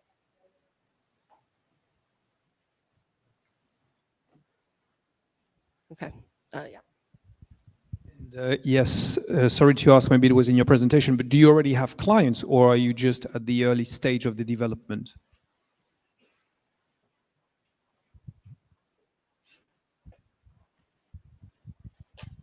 Yes, we have clients, and also we have been implementing projects such as constructing of toilet. Sorry, this is. We have been implementing a project for constructing toilets by using this eco brick, and we have been able to partner with International Secretariat Water, Young Water Solution for constructing toilets by using this eco brick. As I said, to the impact segment, that we have been able to complete 15 projects. Those projects are construction projects that we have been able to produce the eco brick and use the eco brick to construct those buildings.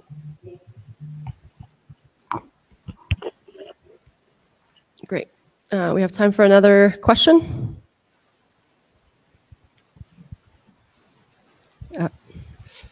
Thank you for your pitch. When you're using the plastic to make your bricks, did you make some research and validation and tests to check if the plastic can leak out of the bricks in the future?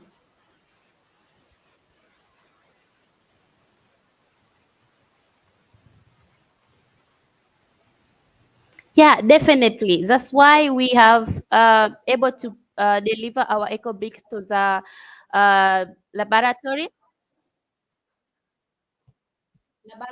of University of Dar es Salaam, Department of Engineering. We have tested the eco bricks that have been proven that when you mix sand and plastic, there is no way that those plastic can breakage or can bring maybe microplastic or anything. And to advance our technology, we take even our eco bricks to the University of Kunststoff that's located in Germany. This is a leading plastic technology in the world, and we have proven that the eco brick is very safe and eco-friendly to use in the construction sector, as it's durable, affordable, but also it won't anti-corrosive. You know, it's anti-corrosive. It doesn't allow to anything. Maybe if there is a species that can eat the eco brick, there is no way that those species can be able to mitigate this eco brick. So the eco bricks is eco-friendly, and in the future, we guarantee you that there is no breakage or anything that can leak those plastics to the land or to the environment. Great. Thank you, Helena. We're going to share your slide deck with the jury members during deliberation, so you have a little bit more information because we weren't able to see all the slides. We'll give it up for Helena from Arena Recycling.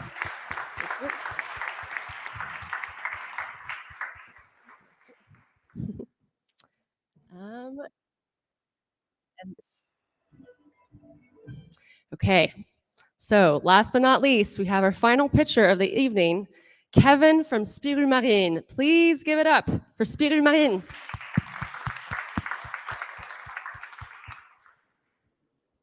Good evening, everyone. I'm Kevin Bedbeder, Spirumarine CTO, and I'm very pleased to welcome all of you into our world.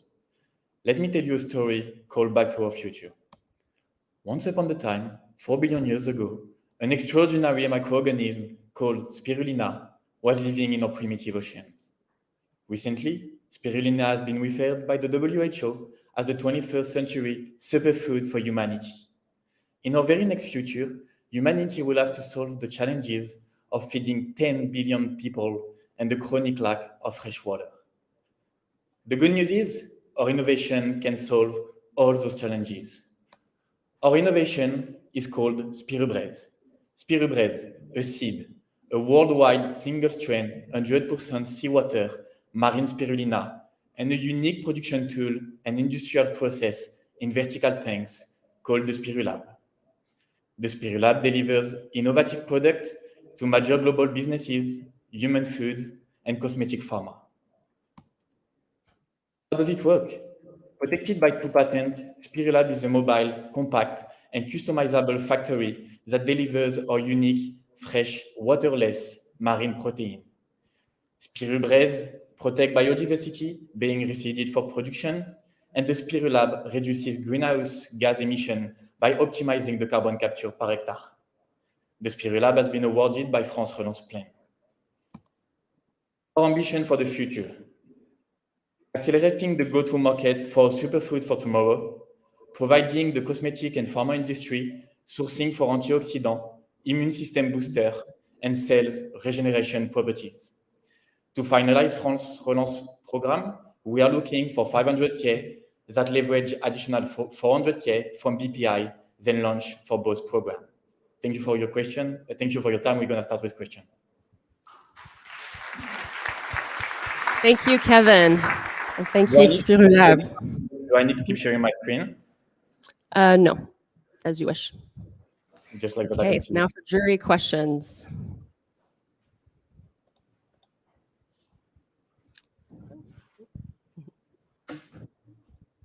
growing spirulina in a bioreactor like this, photobioreactor like this, will be quite expensive. So what's the scalability and the cost of this product? So for now, we already got the micro factory and we produce on it. So we already received 400K from BPI, but part of the France Relance plan. So the objective is to finalize that program with a leverage of 500K and the additional 400K from BPI. Any other questions?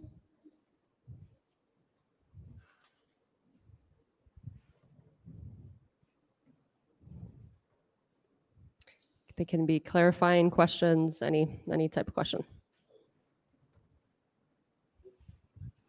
Just more about the business strategy. Do you plan to launch your brand on your own, or isn't it wiser to try to sell your technology to a wider established group? Yeah, it could be wiser, but for now we are doing it on own. Sorry, yeah. But it could be co-financing. Do you have any? Yes, it could. From these groups, agribusiness or cosmetic. Yeah, actually, we are talking with some people from the industry and from the cosmetic and pharma industry. But for now, we are working on our own and with the BPI. But if possible, you will set up your own brand. If possible, yeah. But but on our own, we can't do anything. So we're gonna need someone to follow us. We have time for one more question.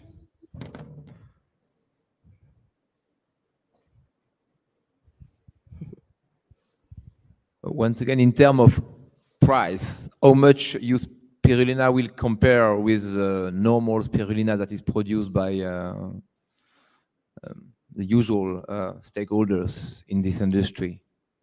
Like you mean like the different price for which kind of product? Well, for your product, how it will compare with the established stakeholders in the spirulina production? It will be higher, to be honest, but I can't tell you exactly how much it will be higher. Great. Well, thank you, Kevin.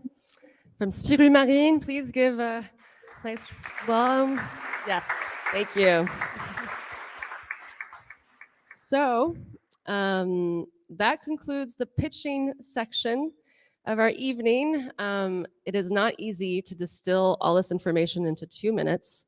I don't know if you've tried it, but it's pretty much possible. So congratulations to all the 10 finalists. I see you there on the screen. Yes, thank you for your participation, and we're so glad that you got to be part of this. And we are, the event is not over, by the way. We're just finishing this little section. So if you don't mind staying, yes, okay, great. So while the jury is leaving, because they need to deliberate. So while the jury goes and deliberate, I'd like to invite Romain Pillard up to the stage. Romain is an ambassador for Respect Ocean. He's been an ambassador for 4 years, and he's a skipper, a navigator. And we're gonna have a conversation. And while we get ready, we're just gonna show a little video.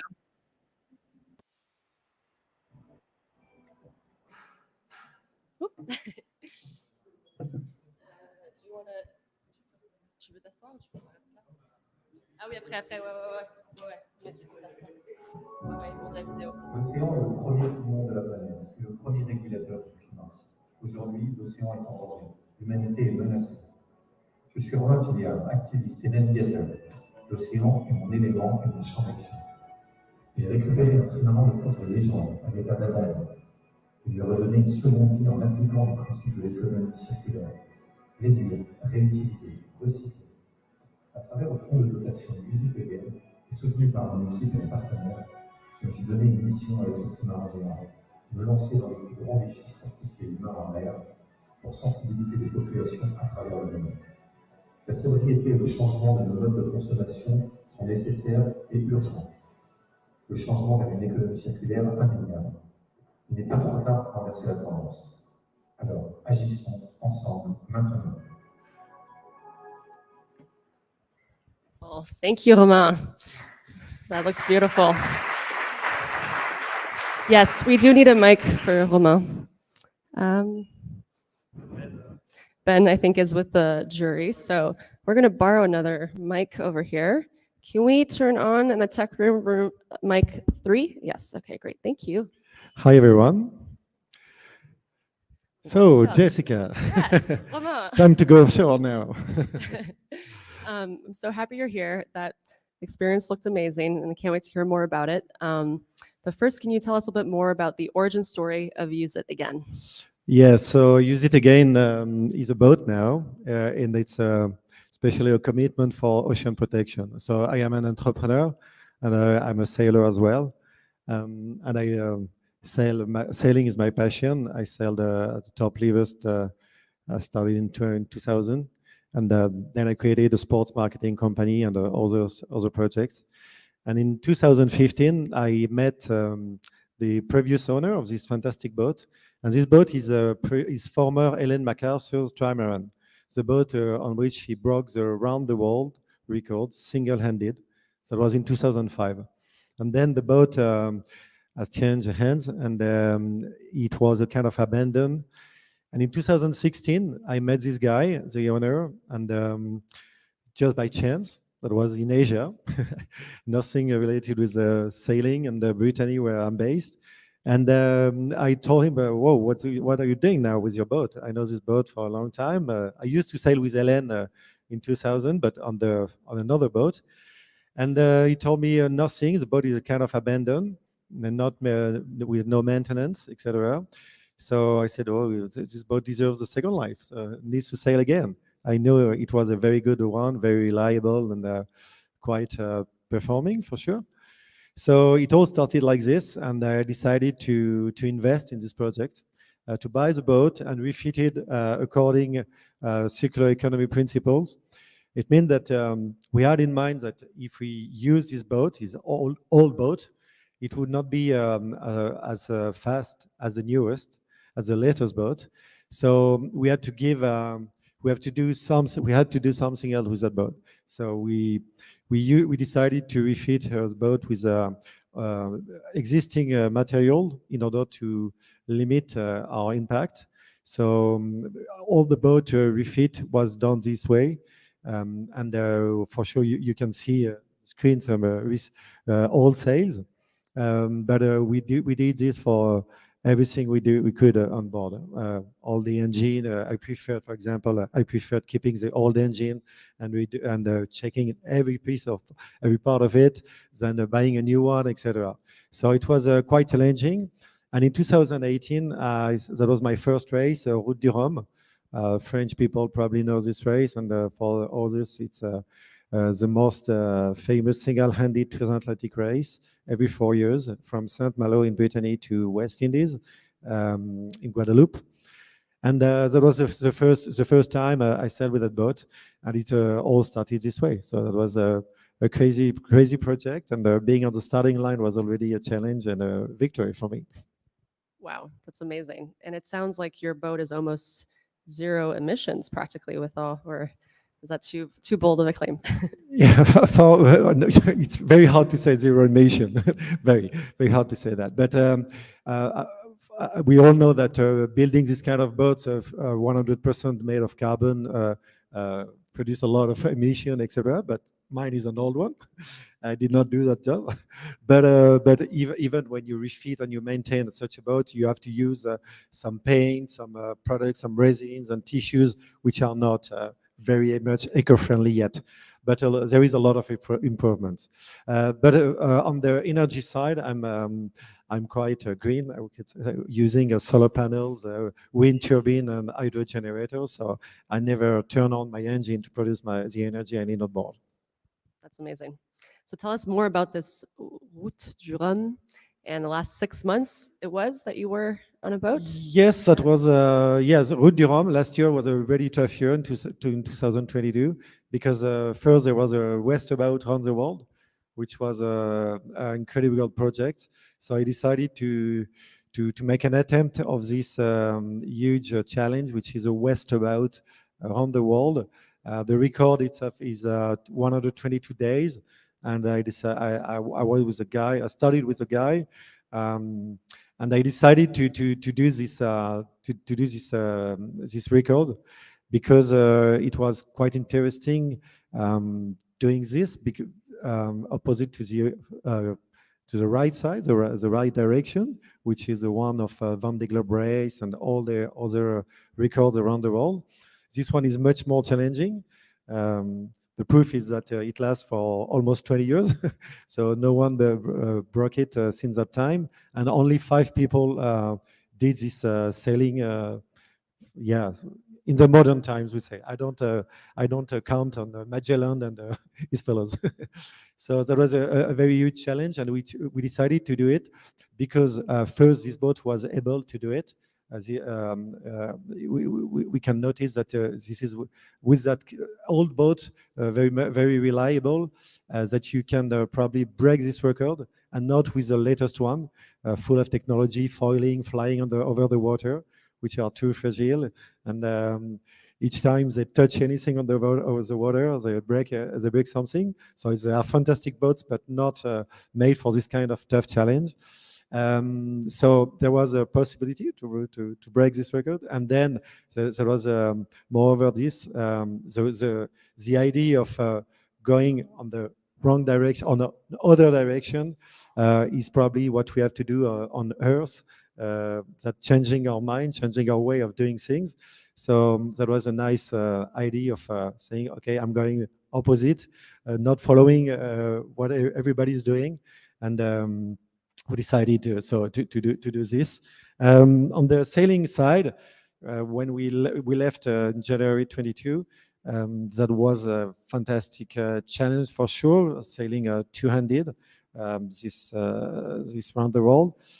After a month, we passed Cape Horn, and everything was more or less okay on board. And then we had a failure. My mate went for sleeping during his watch, and we hit the rocks in the Patagonia channels. Oh my God, that Yeah. sounds really... So that was quite scary, for sure. It's like a car accident. I never had, but I imagine. Yeah. So we were moving for 35 days, and then you suddenly hit the rocks, and we were stopped. So the challenge, there was another challenge facing me. I tried to save my boat first, and then I decided to continue this around the world. So we had to repair the boat first, save the boat first, repair it, find a solution in the Ushuaia to save such a boat is quite challenging. And then Marion, I'm finished. Huh? Please wait. So we found the solutions to repair the boat, and our new challenge was to continue and being very resilient for continuing this around the world. We did with different legs from Ushuaia to Polynesia to Cape Town, South Africa, and South Africa to Brittany.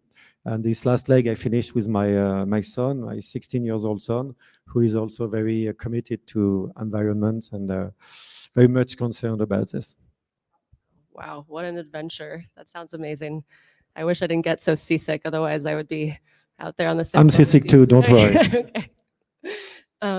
So just to wrap things up, I mean, this adventure sounds amazing, and it's core to the mission that you have with Use It Again. Do you want to say a little bit more about the kind of business that you have as this blue economy and circular economy business? And if you also have any advice for people in the room who want to start working in this area? Sure. All these adventures on these boats are made to talk about the topic, circular economy, ocean protection. It's all about this. It was born this way with the second life we gave to this boat, and we're doing this. We are always focused on that. So we have, of course, we are entrepreneurs and we work on that. We are committed to circular economy. It's not only a message; it's a proof of a concept, I could say. And then we try to inspire and encourage people to go this way and act differently, enter the circular economy for sure, and lower their impact in their businesses. So today for entrepreneurs, the thing I can say is to keep in mind all the impacts they have in their projects, because some solutions are great, but on the other side they produce greenhouse emissions, etc. So it's always a balance to have between what we do and what we can offer. Absolutely. Well, thank you so much, Romain. It's been lovely talking to you. And please follow his adventure. Is there anything you'd like to share with the audience of ways to get involved directly with you or follow your adventures? Yes, you can follow the adventure on Use It Again on Instagram, Facebook, and LinkedIn, and so on. So yeah, I would be very happy to share the adventure for sure. If you want to take contact, I'll be there after the final and the result. Thank you so much. Thank you. Have you join us today. Okay, yes, jury members, please feel free to sit back down if you're done. That was fast. Okay.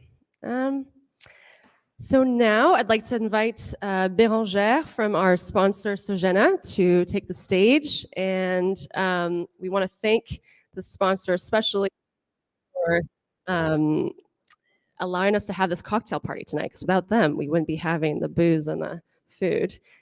And here's Bérangère. I thought you were going to be online, so nice to see you in person. Yay. Okay. Here's a mic. I thought that maybe you will launch the video. Oh, and then there should be a video that they're going to play. Tech team, I think we're waiting for the video. Thank you.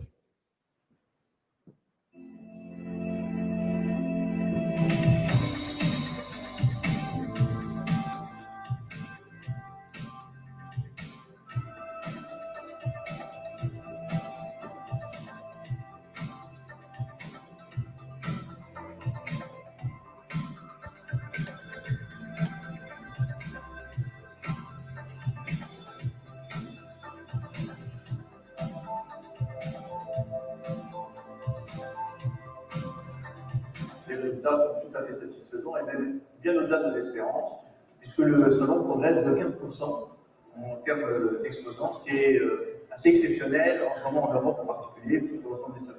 Nous sommes très fiers d'avoir pu réunir à la fois les ténors du monde industriel, les grandes compagnies, et également, ce qui est essentiel, les jeunes pousses, les startups qui sont présentes en force et qui représentent bien sûr l'avenir du monde maritime et l'avenir de l'industrie en général.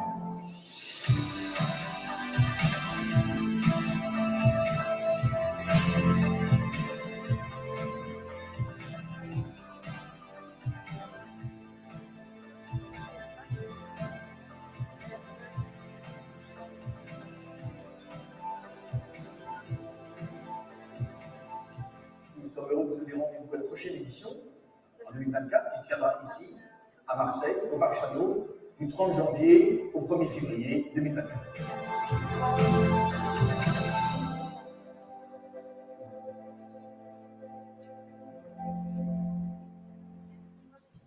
So, good evening, everybody. I'm here on behalf of Hugues d'Argentré, as you have seen on this video. He was not able to attend tonight, so he's very sorry about that. As you can see, as you was able to see in the video, Euromaritime is a trade fair dedicated to maritime solution. Yes, it's better, better that way. And Euromaritime gather around 300 exhibitors and 4,000 visitors every 2 years in Marseille. Visitors from 52 countries, and organizes around 800 B2B meetings, so it's really a trade fair. And we also welcome startup, as you can see, so around 17 startups, and a large program of conference and also pitches from the startup and workshop. We also have dedicated spaces for startups with Innovation, which gather around 17 startup French and foreign startups. The goal obviously is to select the most innovative startup in marine solution and to welcome them in our ecosystem. Also a sea research space that we organize in partnership with Merveille, and it's about energy and biotechnology conference and networkings, and also a cybersecurity space and Sea Protect with aim to present solution for depollution and prevention of pollution, of course, before solution of depollution. So that's it. I don't know what can I tell you more about what you've seen on the video, and I know that you're quite impatient to discover the winners, so I won't be too long, and I hope to welcome you in Marseille for the next edition, which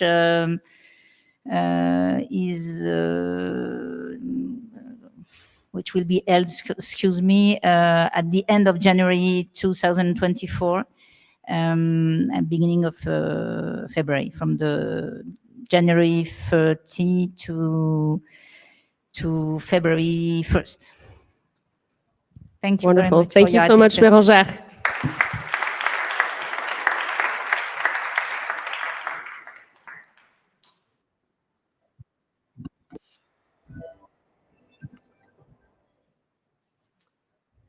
Okay, so now comes the award ceremony of the night. And before we hear who are the final winners, we have 3 special prizes to award teams.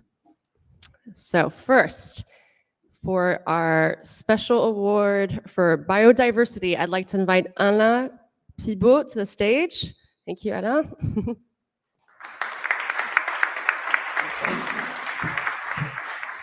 And are we ready, tech team? Yeah. Thank you very much. Firstly, I would like to thanks a lot Respect Ocean and Sustainable Ocean Alliance to associate French Biodiversity Agency and the European project MARA to this very interesting challenge. I must admit we had really big difficulty to choose among the very good projects. To award the special biodiversity prize, the agency rapidly decided to prioritize proposal related to the reduction of pressure. Many projects that impacted uses with non-impacted uses were highly evaluated, and some projects on economic valuation of use or heritage were also highly rated. But finally, we decided to award the controlled atmospheric carrying solution that limit one of the most serious sources of microplastic pollution affecting our oceans. So the special biodiversity prize is therefore awarded to the Pinovo company from Norway for the project of clean surface maintenance technology to stop ocean paint microplastic pollution. So congratulations to Pinovo company, and I'm very happy to welcome Declan McAdams, for example, excuse me, for the Pinovo company. Please, Declan, Alex, is the floor. Congratulations. Thank you. Wow. Thank you. Firstly, thank you very much to Respect Ocean and to Sustainable Ocean Alliance for giving us an opportunity to put this important environmental issue out there. And a big thank you to the Office Français de la Biodiversité for this special prize, which we will value and which we look forward to using as an opportunity to perhaps do business here in France and use our technology in France. Thank you. Thank you so much. Congratulations. Thank you, Alain. And now I'd like to invite another Alain Renaudin, to the stage to announce the winner of the Biomimicry Special Prize. You have the floor. Thank you. Thank you very much. I'm very happy to be partner of this amazing 2023 Ocean Pitch Challenge. Thank you very much, Respect Ocean and SOA. So we wanted to add a special prize for a bio-inspired project. And this prize is, we offer an exhibit space at the next BioMem Expo event, which will take place in May 2024 in Paris. If you don't know, that's a shame, because BioMem Expo is only one event on biomimicry and bio-inspired innovation. It's a showroom and a trade show, and I say this is the only one because there is no other trade show on biomimicry in the world. So we are very happy to offer this exhibition space to a project among the projects of the Ocean Pitch Challenge 2023. And we wanted a project dedicated to our ability to regenerate biodiversity, because as you know, protect nature is not in us anymore. We have to regenerate it. We have to fix what we have broken, and we can do it. And each time we have a human activity, we have to think about how we could design it to welcome nature to come back and to grow, to be part of our future, because we have no future without biodiversity. So we are very happy to say and to announce that the winner of this special prize is Tenerife. Congratulations, Tenerife. Thank you. Well said. They will say a few words? They Or? might be saying a few words online if they can connect.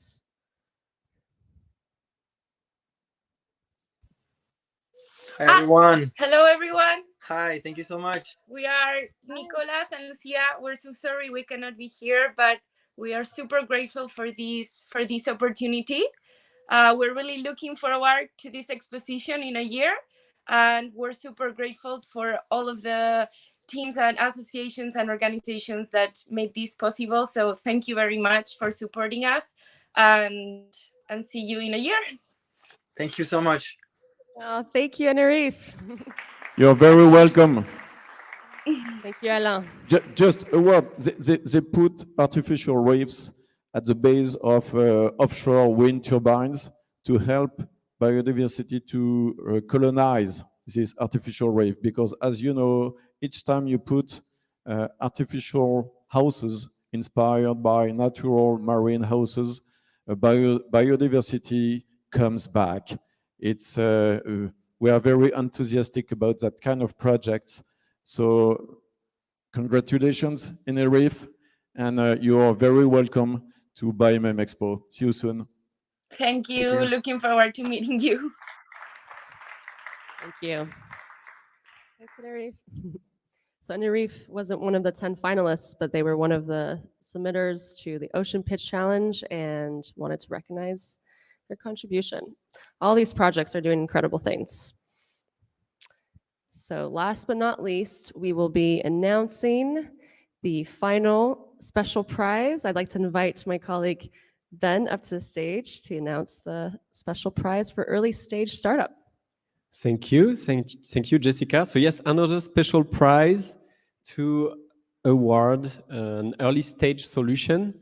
As you know, it's our core mission at Sustainable Ocean Alliance to support and also invest in such early stage solutions. And on behalf of my team and my colleagues, some of them are based in the US and could not be here tonight, they reviewed, like a solid 50 plus solutions that declare themselves as early stage.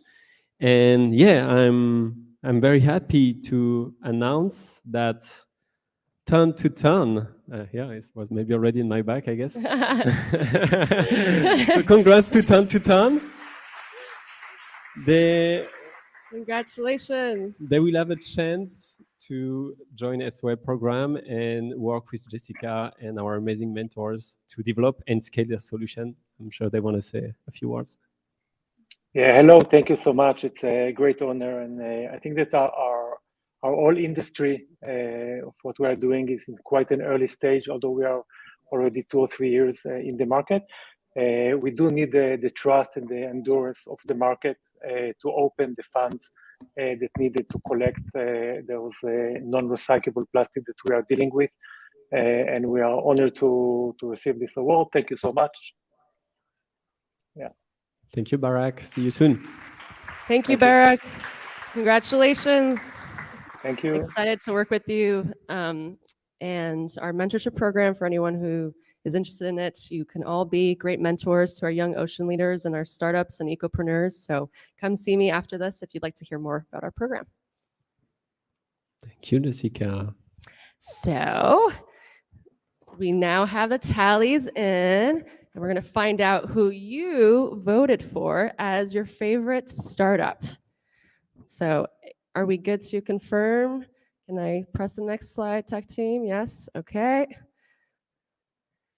And the favorite is Ton to Ton. Woo!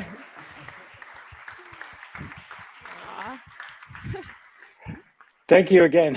Hi, me again. It's a pleasure. I'm very happy to receive it. Thank you. Oh, well, 2 prizes in one night. That's quite the night you got there. I hope, yeah, that you're taking this in, and we're really excited that you got to participate in this. And thank you all for participating in our public vote. We're now going to be going. I think it's time. Are we ready for the final winners? Yes? Okay, well, with further ado, I'm going to pass it over to my colleagues Aurélie and Ben, and thank you all for being here. It's been a pleasure being your MC, and I'll see you at the cocktail party. Thanks.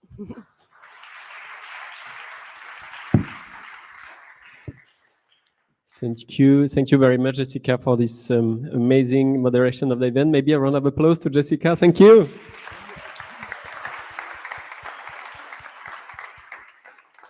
Okay. And let's go back at the real things. It's time to announce our podium. End of the suspense.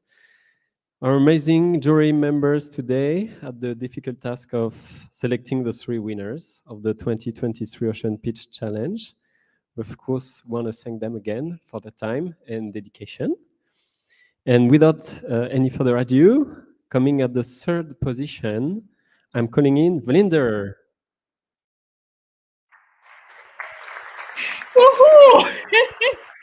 Oh my God, thank you so much, guys. When I was thinking why I'm here, I actually wanted as many people as possible to learn more about mangroves and how amazing they are. So thank you for the opportunity. Thank you for this competition. We had a wonderful adventure with our coaches and with the team. Thank you, the team, for the patience with us, and for the audience and for the jury. Thank you. Happy to Thank be you. here. Congratulations again for your amazing work that you are doing. Congratulations. So, thank you, Benjamin. They made it to the 2nd position. Please join me to congratulate Ecovironnement.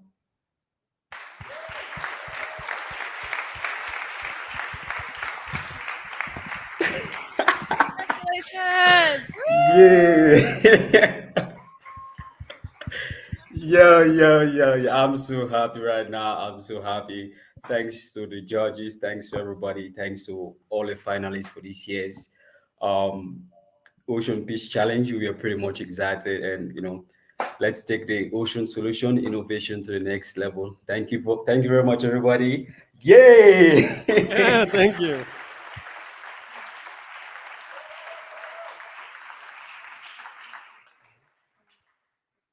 Okay, thank you. So now, announcing the big winner of the 2023 edition of the Ocean Pitch Challenge, Paradoxal Surfboard.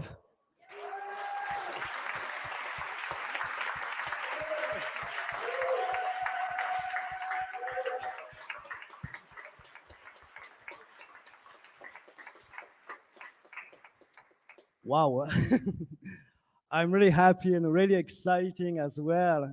You know what? That's the first time I talk in English, I pitch in English for my project. So I'm really, really surprised. Thank you so much for that. So I prepare my pitch in English, but not the final pitch. So I'm just gonna go to do something really simple and say thank you to everybody. Thanks for the organization of this event. Give me the opportunity to pitch in English, and that's a great experience. Thank you for that, definitely. Thanks my mentors as well, Jean-François Thau, Jean-François Tréco, and Liane Woods as well, to give me so many advices to prepare this final pitch. Thank you as well, my thank you. Thank you as well, my buddy, my friend, Maxime Mutel, to prepare the making the video that you have seen, especially for this event. So thank you, brother. Definitely awesome job. Le resto dans 15 jours, c'est pour moi, mon pote.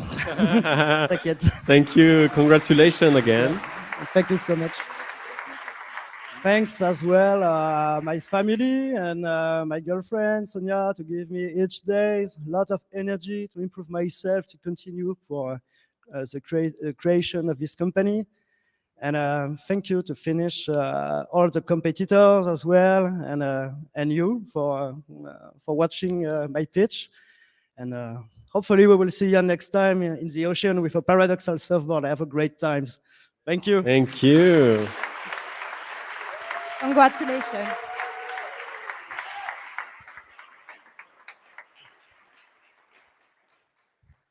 So, next slide. So, as a next step, if you want to know more about our true winners, we will organize on June 13 a webinar. So please, you know what the first one. And we have some news to share now at the end. Yeah, we have a few news to share with you all. But first of all, we would like to thank all of those who followed us online. I heard that there were more than 100 participants, several hundreds of participants actually. So thank you for them for following us online. For those who are with us today, our cocktail will start shortly, and we want to invite you to stay with us to celebrate and also meet with several of our community members who are present tonight from the mentors, partners, and entrepreneurs community. Once again, we want to deeply thank again our partners for this third edition for their continuous support and contribution. We also have exciting news regarding next year, and happy to announce that the Prince Albert II Foundation is joining the partners community. So thank you, Olivier. Looking forward to it. And of course, want to thank like all the staff, all the Leonard team, who contributed to the success of the event. All my colleagues. Maybe we can give them a round of applause, I guess. Thank you.